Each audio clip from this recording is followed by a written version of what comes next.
오늘은 유럽 예술의 첫 번째 시간으로서 자클 루이 다비드로 여러분들을 안내하겠습니다. 다비드라고 하는 것은 사실은 이게 프랑스식 이름인데 이것은 성서에서 나오는 다윗 왕 있지 않습니까? 다윗. 그것을 프랑스어로 다비드라고 합니다.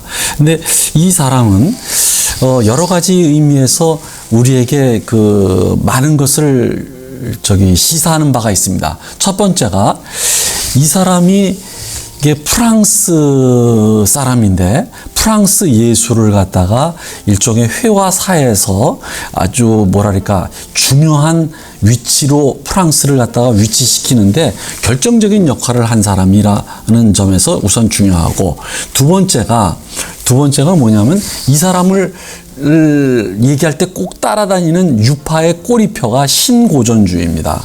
신고전주의인데 그 신고전주의가 그럼 무엇이냐? 여러분들이 그냥 말 그대로 따라가면 됩니다.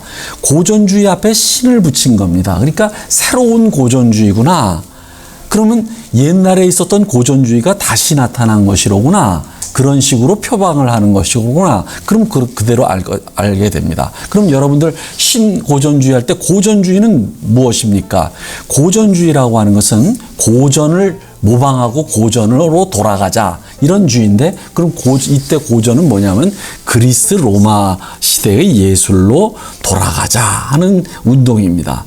그런데 그것은 또한 종교적으로는 기독교 이전의 헬레니즘으로 올라가는 것으로서 다신교 또는 인간 중심주의적이고 인간의 감정을 중심으로 하는 그 중요시하는 그런 나체화가 많이 나오고 하는 그러한 고전주의 그리스 로마로 돌아가는 겁니다.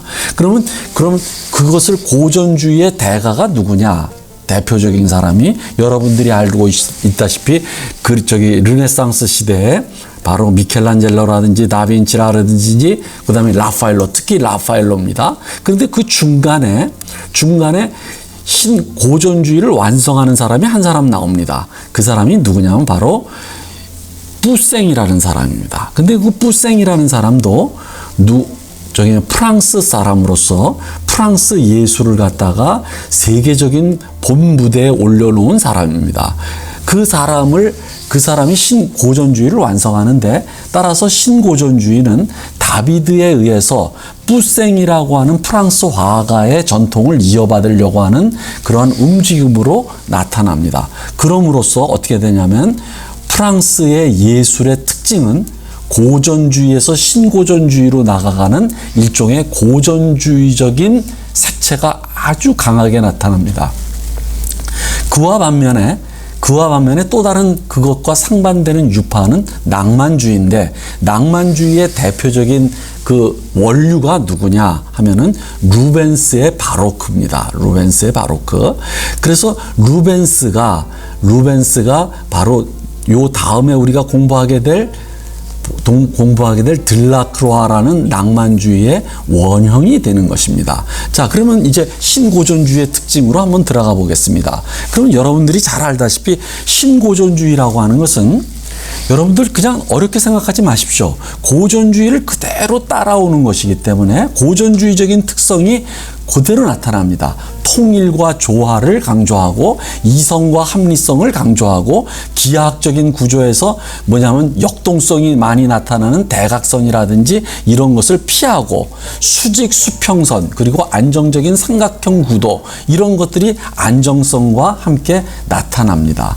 기하학적으로 나타납니다. 게다가 무엇이냐면 이 그림을 그릴 때 색칠을 할 때도 굉장히 붓질이 매끄럽고 표면이 마치 물과 같이 아주 평탄하고 그래서 뭐냐면 그 윤곽이 사물과 사물의 경계가 윤곽이 굉장히 뚜렷합니다.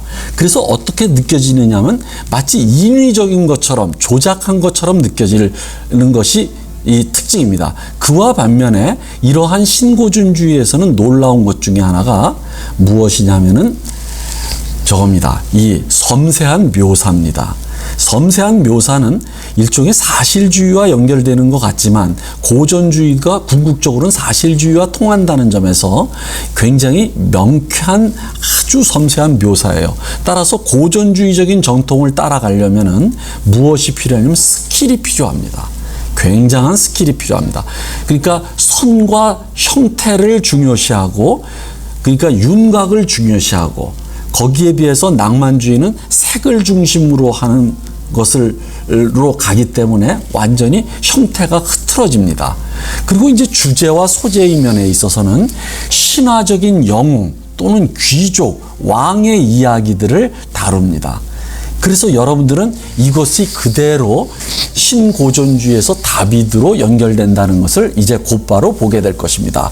자, 우리가 이제 그 다음을 한번 봅시다. 그러면 방금 전에 말씀드렸듯이 신고전주의의 그 전통은 누구로부터 내려오느냐 하면은 그 프랑스 사람인 뿌생입니다. 뿌생이 고전주의를 일종의 완성한 사람입니다. 그리고 이제 낭만주의의 원류가 되는, 원형이 되는 그 사람이 루벤스인데, 루벤스는 바로크라고 하는데 두 그림을 한번 비교를 해 보십시오. 그러면은 여러분들이 우선 신고전주의가 어떤 식으로 강조되면서 발전할 것인지, 그리고 낭만주의는 어떻게 나타날 것인지를 여러분들이 짐작을 할 수가 있습니다. 그럼 왼쪽과 오른쪽에 여러분들이 금방 비교하듯이 왼쪽은 뭐예요? 방금 전에 얘기했듯이 삼각형 구도에다가 굉장히 명암이 뚜렷하고 그러면서 윤곽이 뚜렷하고, 그리고 이런 것을 딱 볼 때 하늘은 맑고 깨끗하고, 그 다음에 아까 사물의 경계가 뚜렷하게 나타나면서 이것이 기하학적으로는 구도로 삼각형으로 안정됩니다. 그러니까 굉장히 아까도 방금 전에 말씀드렸듯이 조작되고 인위적이고, 거기다가 이것은 느낌이 무엇이냐면 귀족적으로 느껴집니다. 거기에 비해서 오른쪽에 루벤스의 레우키포스의 딸들의 납치는 역동적으로 서로 막 사람이 얽혀가지고 색칠도 붓칠도 굉장히 거칩니다. 여러분들 여기에 여자의 머리카락을 보고, 그다음에 말의 갈퀴를 한번 보십시오. 이 왼쪽에 갈퀴를 보면은 이 갈퀴가 여러분들이 멀리서 보니까 아, 이게 갈퀴구나 이렇게 알 수 있지만 가까이 가서 보면은 이것은 그냥 붓칠을 거칠게 한 흔적밖에 없습니다. 그리고 물감을 아주 그냥 덕해 쓰기 때문에 이 왼쪽 그림은 물감이 매끈합니다. 아주 하나의 평면은 하나의 색깔로서 그냥 똑같은 색깔로서 아주 그냥 매끈하게 마치 그냥 바람 한 점 없는 잔잔한 바다 호수처럼 매끈합니다. 거기에 비해서 이것은 물감이 막 덕해해서 물감에 높낮이가 있고 그럴 정도로, 그래서 이글거립니다. 거기다가 이쪽에 그 역동적이고 대각선 구도에다가 서로 얽혀가지고 막 뒤섞여가지고 마치 씨름을 하는 것처럼 실제로 역학적으로 느껴집니다. 자, 이것이 이제 낭만주의로 가게 되는 이제 바로크인데, 그러면 우리가 곧바로 다비드의 저거를 살펴봅시다. 신고전주의가. 그럼 신고전주의의 대표적인 게 이겁니다. 이게 호라티우스의 맹세라는 거예요. 그러면 이건 뭐냐면 완벽합니다. 구도의 면에서나 색칠의 면에서나, 그 다음에 이 주제의 면에서나, 그 다음에 방금 전에 얘기했던 아주 스킬의 면에서나 섬세한 묘사의 면에서나 이것을 다비드의 가장 대표적인 작품으로 보고 신고전주의 대표적인 작품으로 봅니다. 그럼 우선 구도를 한번 봅시다. 그럼 오른쪽에 있어요. 오른쪽에 제가 구도를 얘기했어요. 여기를 중심으로 무엇이냐면 방사선으로 쫙 이게 되어 있습니다. 이게 대각선 구도에다가 하면서 되어 있어요. 그러면 이게 뭐냐? 아버지가 전쟁에 나가는 호라티우스 삼형제에게 칼을 넘겨주면서 너희들은 조국을 위해서 목숨을 바쳐라 이렇게 하는 겁니다. 그러니까 아주 세 아들이 늠름하게 나는 조국을 위해서 나가서 죽겠습니다 라고 이제 가정을 버리고 나가는 이야기예요. 그런데 여기서 봅시다. 이 세 형제가 뭐야? 다리를 쫙 벌린 게 이게 삼각형 구도입니다. 삼각형 구도에다 아버지와 아들과 아버지를 잇는 이 수평과 또 발을 갖다가 아버지의 발끝과 이 누구죠? 아들들의 발끝이 마주칩니다. 이 역삼각형입니다. 다시 또 아버지도 삼각형 구도입니다. 그래서 오른쪽 아래에 바로 이게 삼각형, 역삼각형, 삼각형 이런 식으로 완벽합니다. 거기에 비해서 왼쪽과 여기 이것을 중심으로 이것은 남성적 세계입니다. 남성적 세계. 그리고 오른쪽에 이제 자식과 남편이 떠난단 말이죠. 그러면 여기서 누가 슬퍼하겠습니까? 아낙네가 슬퍼하겠죠. 그러니까 아낙네가 슬퍼하는 모습입니다. 이들은 아주 기계 좋게, 남성은 기계 좋게 정말 가서 죽겠다. 그 가족도 생각 안 하고 그렇지만 뒤에서 슬퍼하는 것은 가족입니다. 그러나 이 가족과 영웅적인 행위와 남겨진 가족의 애도, 이것이 대조적으로 남성과 여성의 대조, 이런 식으로 완벽한 대칭을 이루고 있습니다. 게다가 여성의 이 슬픈 것도 구도가 딱 어떻게 이렇게 슬퍼하는데도 이렇게 삼각구도로 슬퍼하는지, 한 여자가 있으면 또 다른 여자는 어깨에 대고 딱 삼각구도가 딱 되어 있습니다. 이게 각각의 삼각구도 보이시죠? 이게 바로 신고전주의입니다. 그리고 색감이 매끈하고 게다가 뭐냐면 제일 중요한 것 중에 하나가 선과 형태를 중요시하기 때문에 사물과 사물의 경계가 아주 명료하게 뚜렷하게 나타납니다. 그러니까 이 신고전주의는 색보다는 선과 형을 중요시했다는 것을 우리는 알 수가 있습니다. 자, 넘어갑시다. 이거 봅시다. 이것은 뭐냐면 브루투스 아들들의 시신을 운반하는 호위병들이라는 겁니다. 자, 그러면 이것도 아주 묘합니다. 이게 브루투스입니다. 브루투스 여러분들 아시죠? 바로 누구예요? 시저를 배반하고 시저를 죽여서 일종의 황자를 안 겁니다.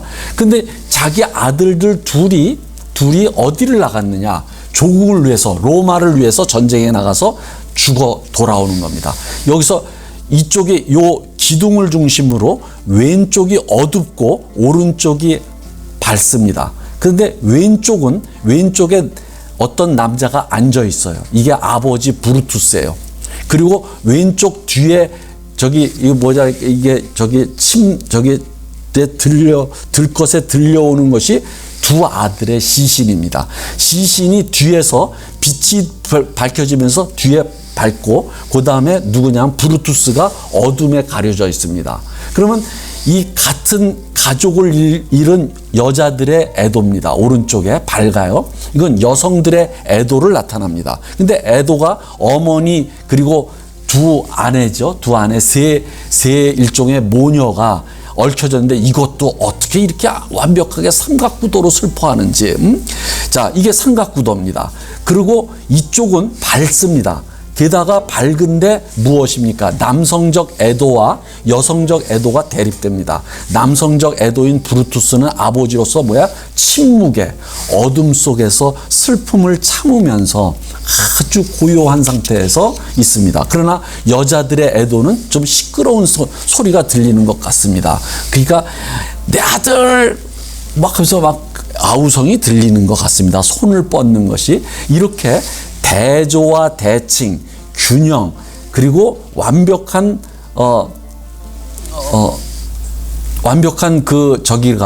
저기가 있습니다. 그러니까 그래서 이것에서 또 구도적으로 중요시되는 것은 왼쪽 저 뒤에 있잖아요. 원근법으로 저 뒤에가 아주 밝게 나타납니다. 밝게 나타나고 이것을 이제 강조하는 거죠. 브루투스의 아들의 시선이 온다는 것을. 그러면서 수평선의 구도가 여기 수평선이 있죠. 그 다음에 수직선이 있죠. 그래서 이게 신고전주의적인 것입니다. 자, 그 다음에 넘어갑시다. 자, 이제 소크라테스의 죽음입니다. 자, 이것도 굉장한 작품입니다. 신고전주의의 아주 전형적인 작품인데, 아까 브루투스의 두 아들의 시신을 운반하는 운구하는 것이와 너무나도 구도가 똑같습니다. 우선 무엇이냐면 여기가 왼쪽 끝이 저쪽으로 통로를 통해서 저 계단이 박습니다. 그러니까 이게 원근법에 의해서 왼쪽이 쫙 깊어지면서 저쪽에 깊어지는 제일 원근에 제일 먼 곳을 왼쪽에서 빛이 들어옵니다. 그러면 이 사람들을 왜 하느냐 중요성을 여기다 강조하면서 여기서 이렇게 되면 소크라테스가 죽어갑니다. 이제 독배를 마십니다. 독배를 마시는데 이것도 굉장히 인위적입니다. 잘 보십시오. 내가 독배를 마시는데 소크라테스가 왼손으로는 하늘을 가리키고 오른손으로는 지금 독배를 받습니다. 야, 이렇게 죽나요? 이거 굉장히 연극적이고 이미 조작된 것처럼 느껴집니다. 그렇지만 이것이 굉장히 말끔하게 기하학적으로 구성됐다는 것을 어디서 알 수 있느냐 하면요. 자, 봅시다. 자, 이 왼쪽에 맨 끝에 있는 사람이 앉아서 다리를 뻗고 있습니다. 그렇죠? 그러면서 이쪽이 제일 낮은 곳이에요. 그런데 오른쪽 위가 손을 올리고 있어요. 그러면 이 손을 올리는 것에서 이건 높이 올리는 손을 드는 거죠. 그러면 아래쪽으로 하면 어떻게 됩니까? 이게 점점 이렇게 옵니다. 그게 뭐예요? 삼각형 구도입니다. 이게 삼각형 구도예요. 그 다음에 뭐냐면 이 소크라테스가 왼손을 들고 오른쪽 다리를 뻗었어요. 이 자세를 하려면 요가를 좀 해야 될 것 같은데, 요가를 해야지는 이 자세가 나올 것 같은데, 아주 부자연스럽지만 구도를 맞추기 위해서 했다는 걸 알 수 있어요. 그러나 그런 것과 함께 여기서 다른 사람들이 이제 소크라테스 스승님의 죽음을 갖다가 슬퍼합니다. 그리고 하나는 벽을 잡고 여기에 벽을 잡고서 막 통곡을 합니다. 실제로 저렇게 할지는 잘 모르겠지만, 그리고 오른쪽 끝은 손을 들고서 아우성을 칩니다. 그리고 한 사람은 아주 슬픔이 뭐냐면 아주 침묵 속에서 슬픔합니다. 그런데 이상하게도 이 그림을 보면서 슬픔이 전해져 오질 않아요. 그것은 무엇이냐면 이 그림 자체가 자귀적이고 이성적으로 합리적으로 이미 꾸며졌기 때문이다 하는 겁니다. 그러니까 감정을 중요시하면서 감정을 표현하려고 했던 것은 낭만주의 이후에나 나타나는 겁니다. 신고전주의에는 그러니까 감정이 완전히 삭제됩니다. 근데 이 그림은 감정이 굉장히 애도의 아주 격렬한 감정인데도 불구하고 전혀 감정이 느껴지지 않는 것은 바로 고전주의가 감정을 억제하고 감정을 표현하는 것보다도 이성적으로 합리적으로 구도와 이런 것을 짰기 때문이다. 그런데 다른 한편으로 저 뒤에 저것을 강조하고 있죠? 제일 끝에. 근데 이 사람이 무대를 떠납니다. 그러면 이 사람은 누굴까요? 독배를 전해주고 이제 무대를 떠난다는 것이고, 무대를 떠나는 것은 뭐냐면 이제 소크라테스의 시대가 거했다. 이제 끝났다라고 하는 것을 암시하는 겁니다. 요 구도가 바로 다비드가 이제 만들어낸 겁니다. 이거 창안하는 건데, 그러면 여기 봅시다. 그러면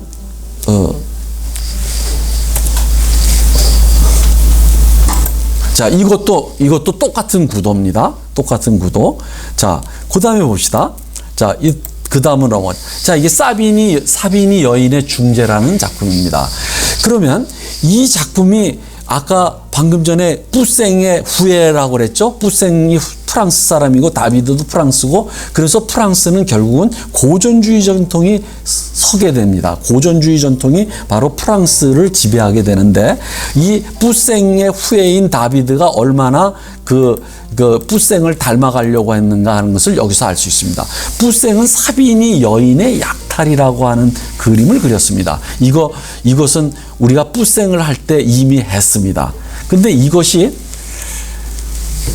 무엇이냐면 사비니 여인의 약탈이라고 하는 것은 이겁니다. 로마가 일종의 그 이탈리아를 정복하고 여자가 부족했었던 거예요. 그러면서 누구를 이제 결국 인구수를 늘리기 위해서 사비니를 정복한 다음에 사비니 여인들을 끌어오는 겁니다. 여러분들 동서고금을 막론하고 역사는 항상 승자의 입장에서 쓰여지는데, 만약에 어떤 한 나라가 다른 나라를 정복하고 그 나라를 정복했을 때 어떤 일이 벌어지느냐, 두 가지 일이 벌어집니다.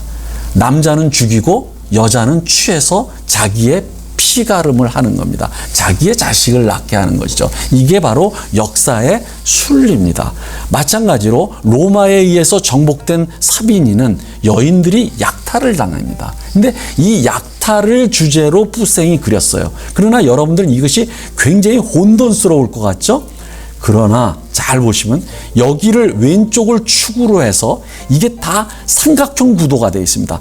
각자 여기 요 세 사람도 여인 두 여인과 한 남자입니다. 요거 삼각구도예요. 각자 보면 다 삼각구도입니다. 아주 이것을 어수선하지만 굉장히 정교하게 삼각구도로 짰습니다. 그리고 여기가 축이 돼서 여기서부터 이 머리서부터 이쪽으로 내려오는 것이 다 삼각구도예요. 이게 다 이렇게 삼각구도로 짰습니다. 그런데 푸생은 여인의 약탈에 초점을 맞췄다면, 자, 이제 올라가 봅시다. 무엇인가? 자, 올라가 보면 사비니 여인의 중재예요. 그러면 요거는 무엇일까 하면 여러분들 간단해요. 이미 여인이 약탈을 당했어요. 약탈을 당해서 이미 로마에 아이를 낳았어요, 여자가. 그런데 사비니가 시분을 키워가지고 사비니 남자들이 자기 사비니의 여자들을 구하려고 다시 로마를 침공했어요. 그랬을 때 사비니 여인들은 어떻게 할까요? 간단합니다. 이미 피가름을 했기 때문에 자기의 남편과 자기의 아이를 지켜야 됩니다. 그러니까 이 여인이 중재를 합니다. 여기 봅시다. 이게 딱 완전히 대칭이죠. 여인이 중재를 하면서 오빠들한테는 이렇게 항의합니다. 오빠, 제 남편을 죽이려고 하지 마세요. 그렇게 얘기하는 겁니다. 그리고 남편인 로마 병사에 대해서는 뭐냐면 우리 오빠를 싸우지 말라고, 이제 같이 화해하자, 이렇게 되는 겁니다. 그래서 여기 보면 이게 싸우는 장면인데 굉장히 균형이 맞습니다. 남자도 삼각형이지 여자도 삼각형이지, 팔을 벌리고 있죠. 이 남자도 삼각형 구도에다가 이 여자를 중심으로 두 남자가 있죠. 그런 다음에 여러분들 보십시오. 무엇이냐면 얼마나 상세한 묘사, 요것이 세부 묘사입니다. 요것이 아까 왼쪽에 있는 남자입니다. 왼쪽에 있는 남자의 다리를 여자가 잡습니다. 그리고 여자가 자기 아기를 안고 있어요. 그럼 이쪽이 누구겠습니까? 사비니의 오빠겠죠. 그러니까 사비니의 남자를 잡고서 오빠, 이게 싸우지 말라, 내 남편을 죽이지 말라 하는 얘기입니다. 그리고 이쪽에서 아이들이 있습니다. 아이들. 그러니까 이게 바로 역사의 그 하나의 아주 슬픈 장면인데, 마치 신라와 백제의 삼천궁녀의 그 얘기가 떠오르던 그런 역사적인 비애가 담긴 어떤 장면을 그리는데도 이 다비드는 엄청나게 신고전주의적인 원칙에, 이성과 합리적인과 기하학적인 구도에 맞춰서 했습니다. 그런데 이게 바로 피카소가 입체파적으로 사비니 여인의 약탈을 또 이렇게 그립니다. 그러니까 이런 식으로 나중에 위대한 작품들입니다. 위대한 작품들이 나중에 후대에 뛰어난 다른 피카소나 달리나 이런 사람들에 의해서 다시 그리기가 일어납니다. 데르모필레 전투의 레오니다스. 그러면 여러분들 이거 역사적인 사실을 이제 알아야 되는데, 레오니다스는 그 스파르타의 왕입니다.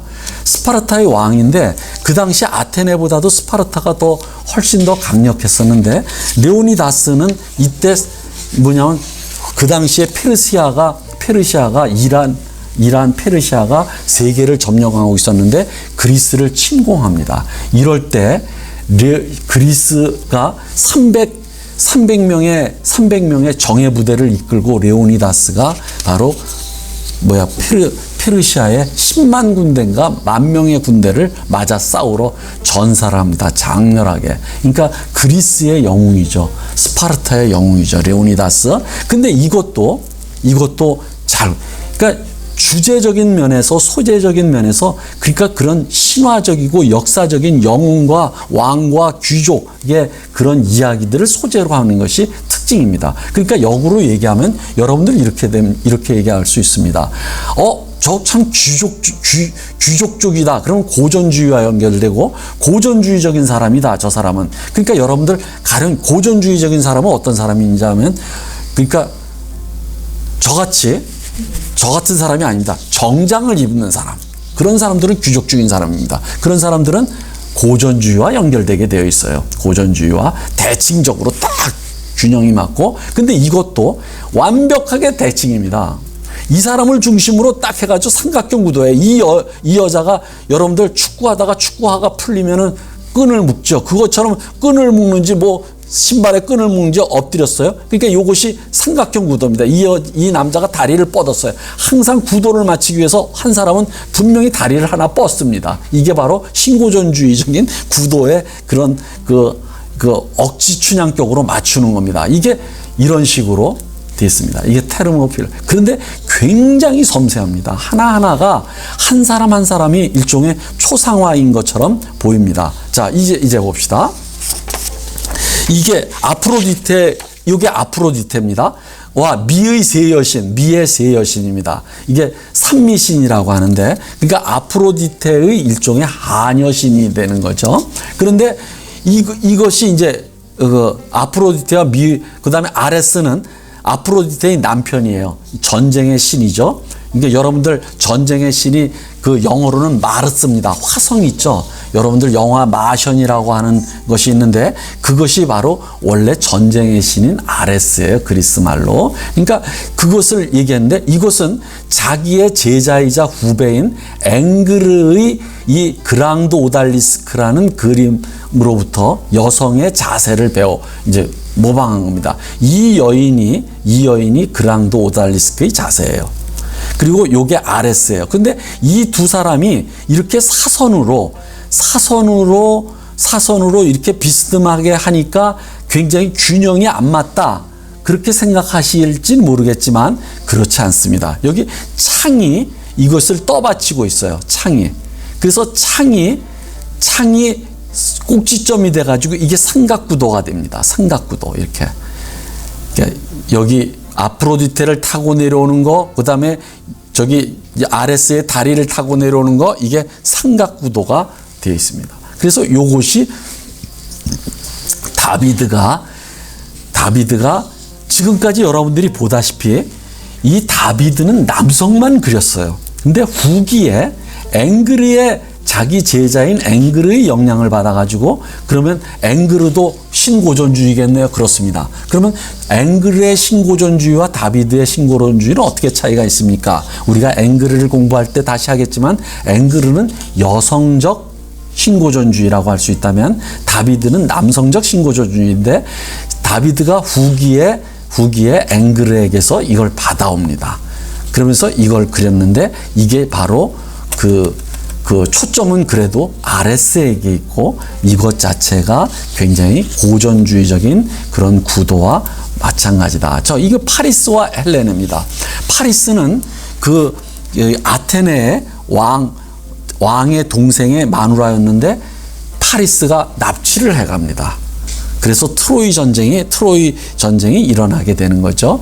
그런데 이 두 납치가 아니라 사실은 헬레네가 따라간 겁니다. 파리스를. 근데 여기서도 두 연인이 근데 이런 자세가 굉장히 어려운 자세입니다. 그리고 남녀가 자연스러운 자세가 아니에요. 근데 이것도 남자가 오른쪽 다리를 뻗고 있고 여기서부터 무엇이에요? 삼각구도로 완벽하게 여러분들이 한번 연인과 함께 이런 자세를 한번 해보십시오. 그래야지 이 자세가 이렇게 만만치 않은 자세인데 이것이 이런 자세를 하는 것은 결국은 인위적으로 이렇게 구성을 한 것이로구나 하는 것을 알 수가 있습니다. 자, 이것도 수직 수평 이게 구도와 이게 딱 맞아 떨어집니다. 자, 넘어갑시다.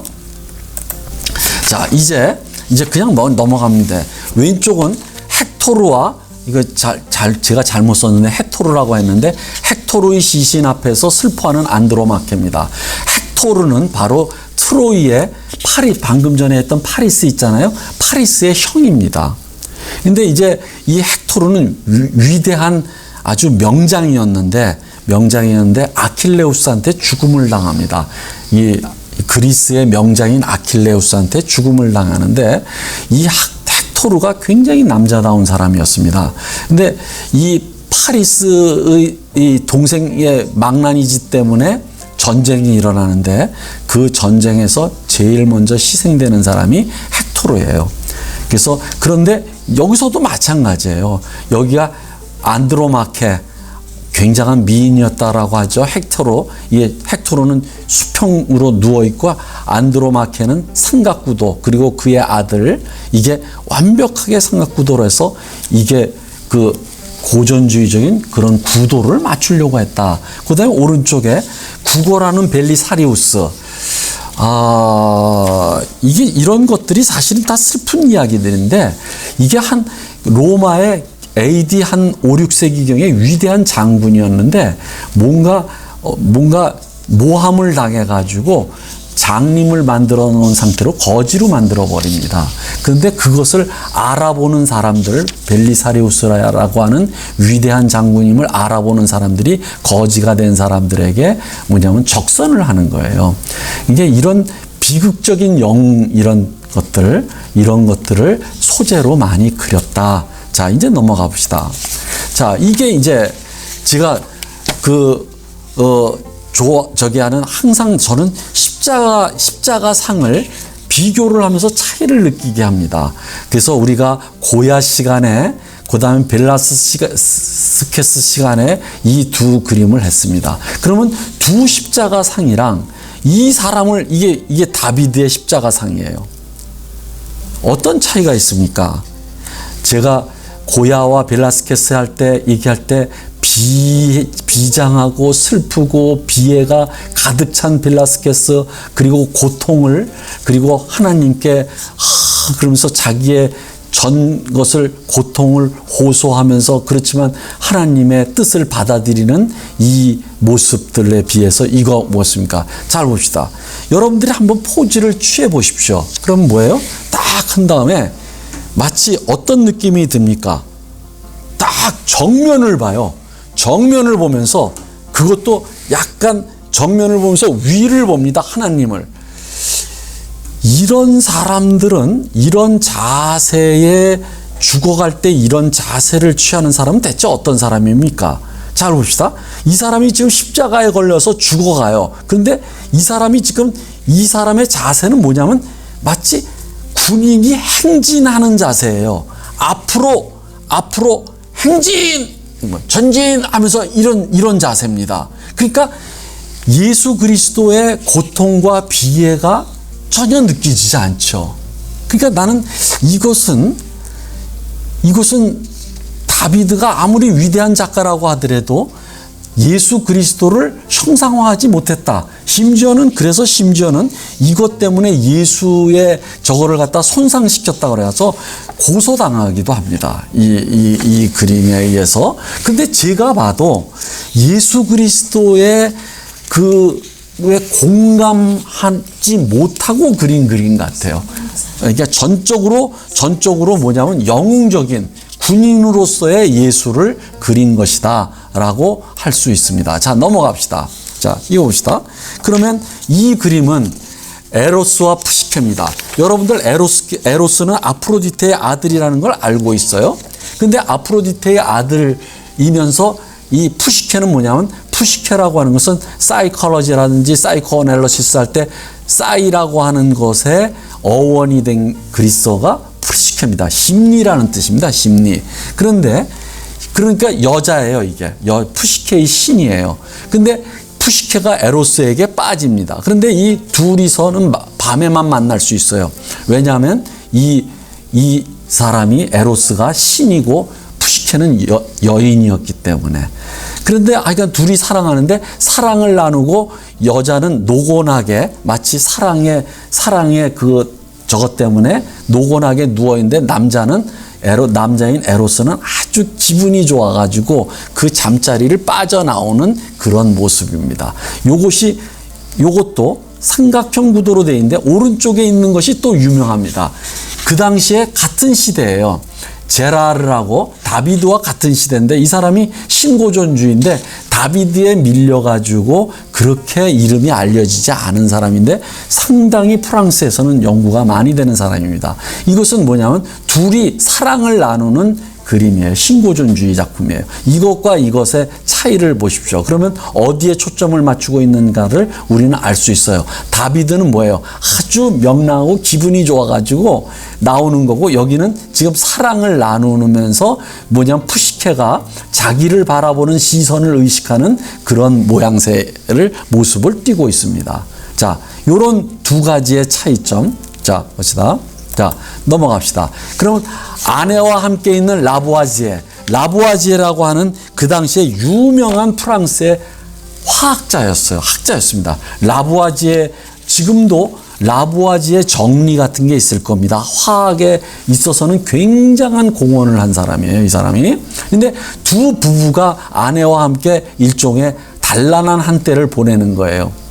그런데 여기서도 다리를 갖다가 오른쪽 다리가 쭉 뻗쳐 있습니다. 이런 구도를 많이 그려요.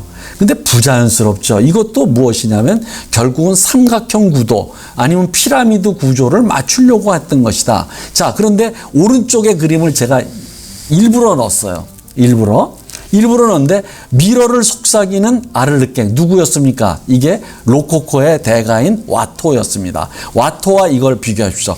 색칠이라든지 구도라든지 그리고 대상이라든지 그리고 어떤 것을 소재로 하느냐, 여기서는 아을르깽, 그 다음에 색칠을 한번 보십시오. 여기서는 굉장히 뚜렷하지 않죠. 선명하지 않죠. 그리고 형태를 중요시한 게 아니라 색을 아주 희미하게 색감으로 했죠.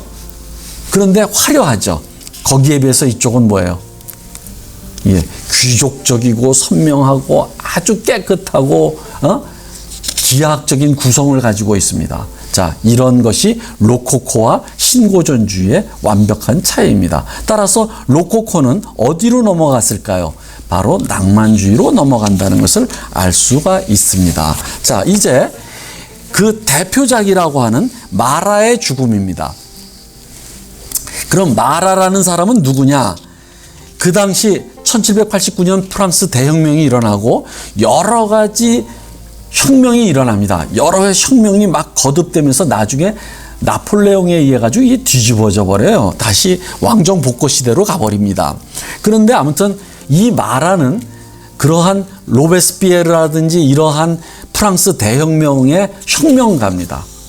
근데 이 사람은 자코뱅 당으로서 엄청나게 무엇이냐면 급진적인 혁명가였어요.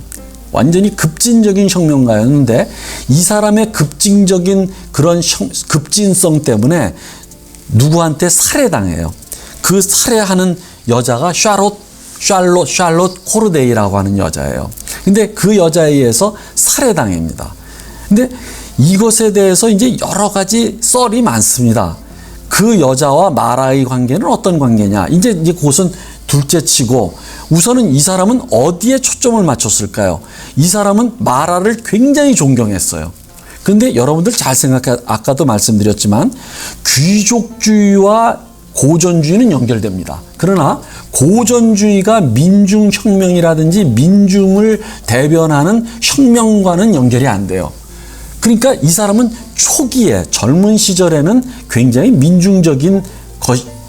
민중주의자였다는 것입니다. 그런 민중혁명에 가담을 했다는 거예요. 그런데 이 사람은 고전주의이기 때문에 어차피 귀족 쪽으로 넘어갈 수밖에 없는 거예요. 그러니까 귀족적인 사람은 자기의 이득을 기존 기득권을 포기할 수가 없기 때문에 당연히 귀족주의와 이쪽으로 보수주의로 넘어갈 수밖에 없는 건데, 근데 이 사람은 초창기입니다. 근데 이걸 3편이나 그렸어요. 마라를 얼마나 존경하는지. 그리고 여기가 부제가 있습니다. 여기 책상에 거기 아래 마라에게라는 제목입니다. 그리고 밑에 다비드. 그런데 이것을 여기서 굉장히 중요한 작품입니다. 이게 굉장히 대표적인 작품이고, 우선은 첫째가 마라를 존경했다는 것은 둘째치고 마라를 이런 자세로 했습니다. 근데 이 자세는 어디서 가져왔느냐 하면은 여기 누구예요? 미켈란젤로의 무엇이에요? 이게 여러분들 잘 알다시피 이것이 피에타입니다. 피에타의 예수의 포즈 있지 않습니까? 이렇게 너부러진 여기서 가져온 거예요. 그리고 다비드가 여기서 본받았다라고 말을 하고 있어요. 그렇다면 그것은 역으로 얘기하면은 다비드에게 말하는 누구의 버금간다라고 말할 수가 있습니까? 예수처럼 예수의 희생을 갖다 이거죠. 자, 그러면서 여러분들 이 어둠과 이것의 대비 선명성 이것을 떠나가지고 합니다. 그럼 넘어가 봅시다. 넘어가면은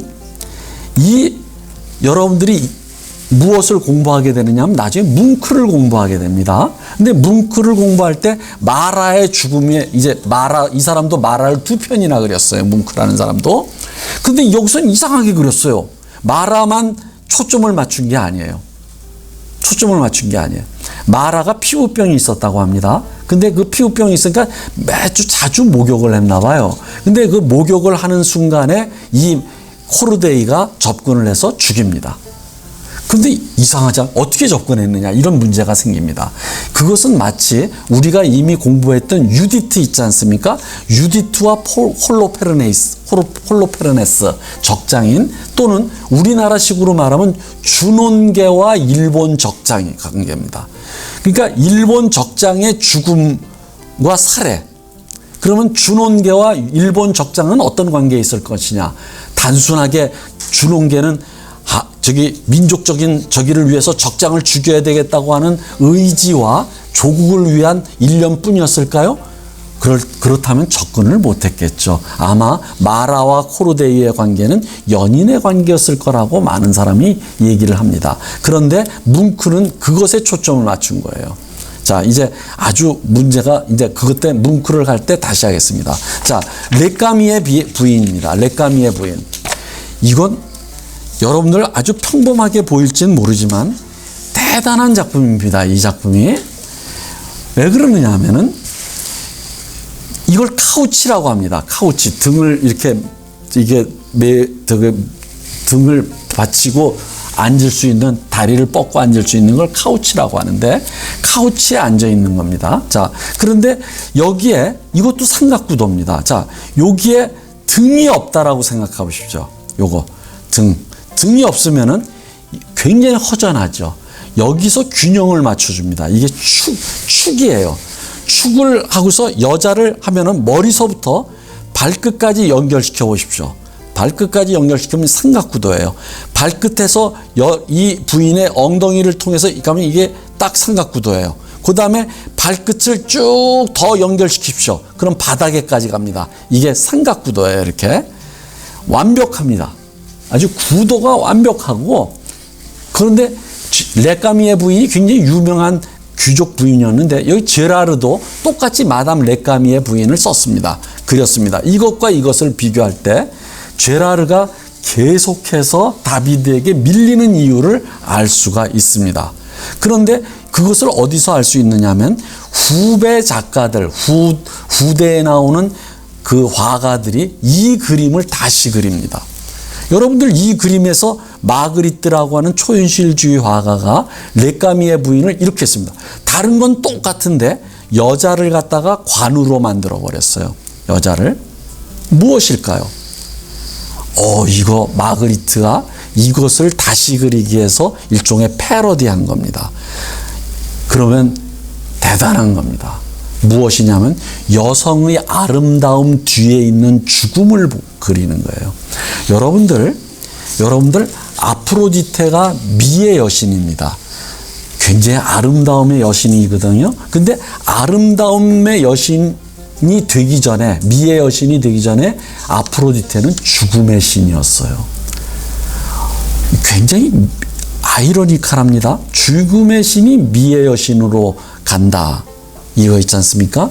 여러분들 그냥 간단하게 말씀을 드리면 이렇게 생각하십시오. 죽음을 전제할 때 아름다움이 있는 겁니다. 이렇게?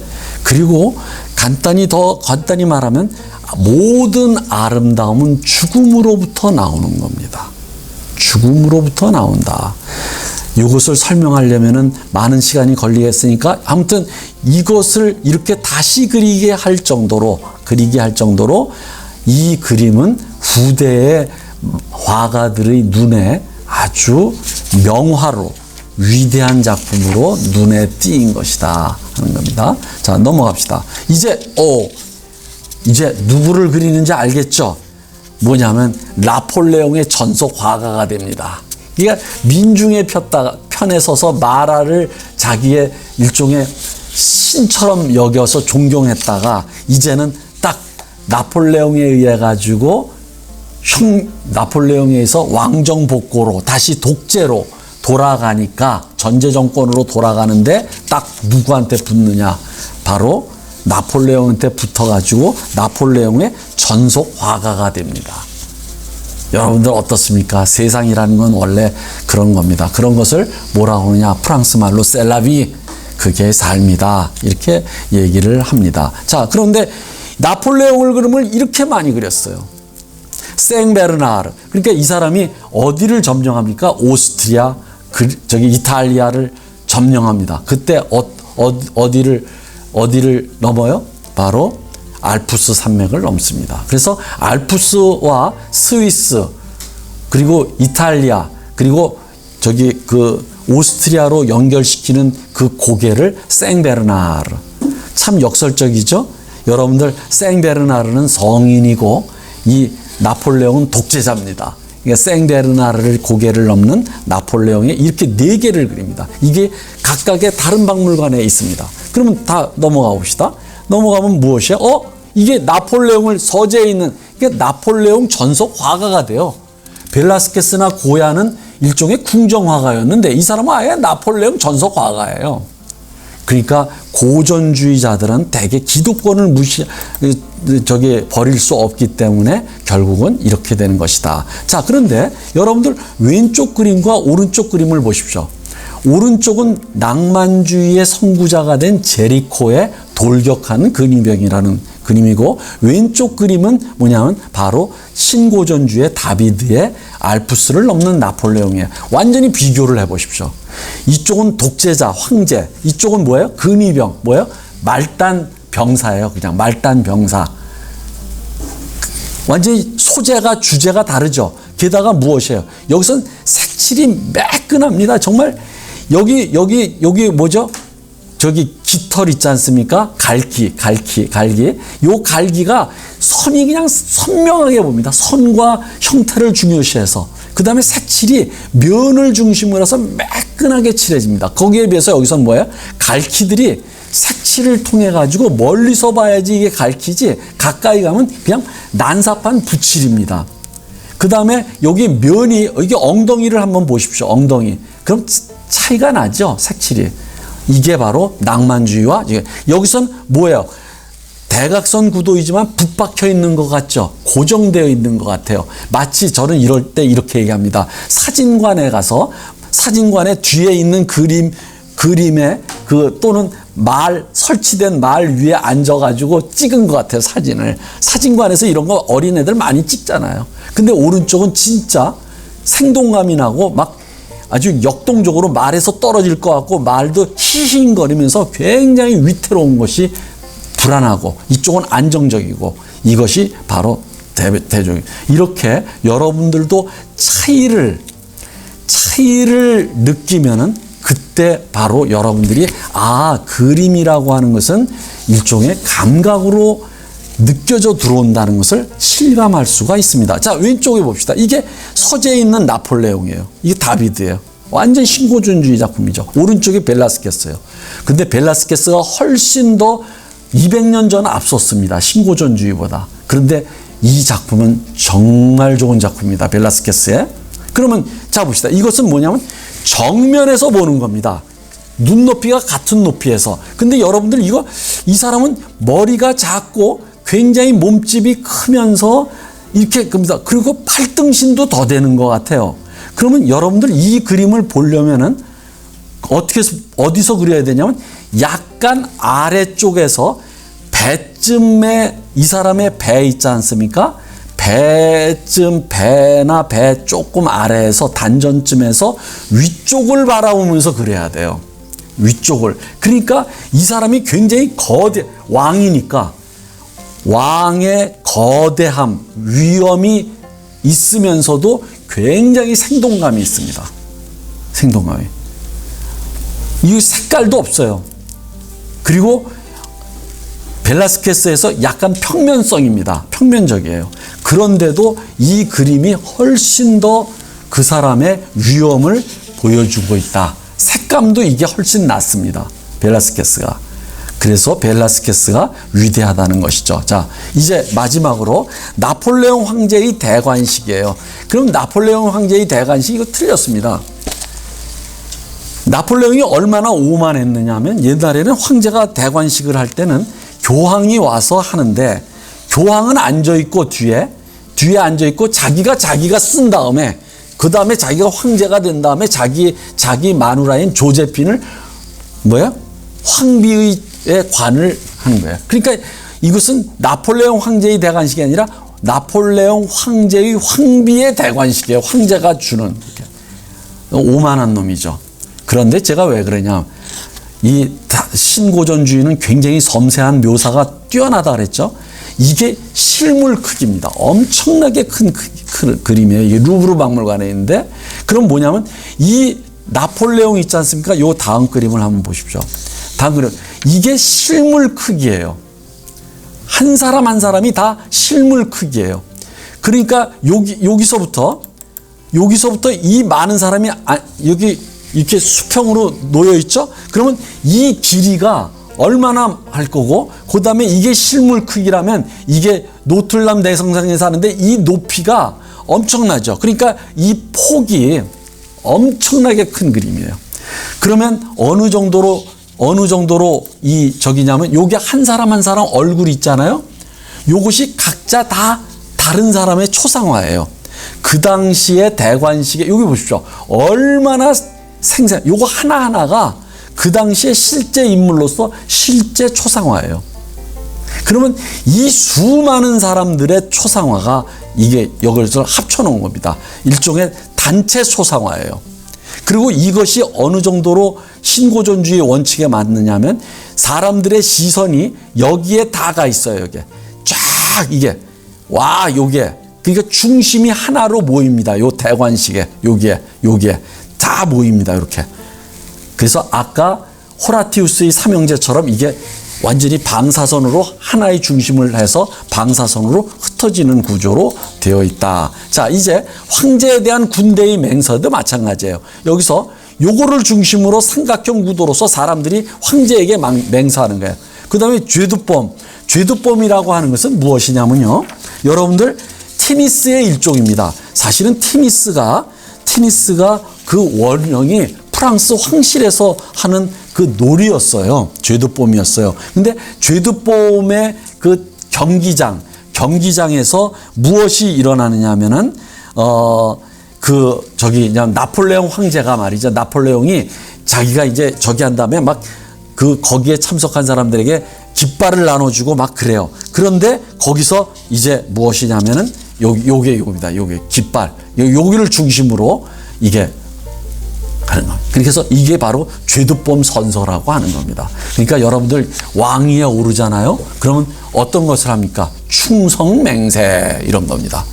충성맹세. 여러분들이 혹시 영화를 봤는지 모르겠지만 무엇이에요? 인조반정이라든지 이런 거 할 때 제일 먼저 하는 게 뭔지 아십니까? 충성맹세. 이게 죄두범의 선서입니다. 그거와 마찬가지입니다. 그것이 하나의 중심으로 삼각형 구도로 손을 뻗으면서 완전히 안정적으로 대칭적으로 쫙. 근데 이 그림도 엄청나게 큰 그림이다. 이렇게 이제 이 그림을 끝으로 이렇게 해서 여러분들이 알 수 있는 것은 신고전주의, 그러면 고전주의를 이어받는 것으로서 구도의 면에서나 기하학적이고 이성과 합리적이고 굉장히 안정적이고 이런 중심을 갖고 있고 항상 선명한 그 색칠과 아주 매끈한 그 윤곽선과 이런 것들이 있다 하는 겁니다. 그리고 소재는 귀족과 황제와 영웅을 중심으로 한 이야기를 소재로 다루고 있다. 다음 시간은 우리가 같은 신고전주의인 앵그르를 만나겠습니다. 감사합니다.